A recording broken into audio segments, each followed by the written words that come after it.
Bhavnagar Somnath national highway ઉપર એક ટેન્કરમાં ભીષણ આગ લાગતા અફરાતફરી મચી ગઈ હતી। આગને પગલે હાઈવે ઉપર ટ્રાફિક જામના દ્રશ્યો પણ સર્જાયા હતા। સદનસીબે આ ઘટનામાં કોઈ જાનહાનિ નથી થઈ।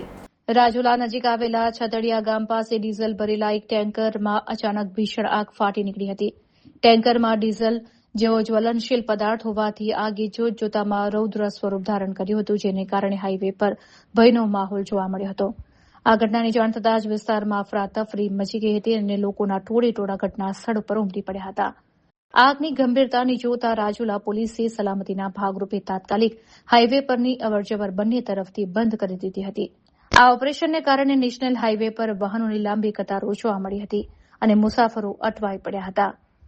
ડીઝલને કારણે આગ સતત ભડકી રહી હતી, પરંતુ ફાયર ટીમે ભારે જહેમત બાદ આગ ઉપર કાબુ મેળવ્યો હતો। સદનસીબે આ દુર્ઘટનામાં કોઈ જાનહાનિના સમાચાર પ્રાપ્ત થયા નથી।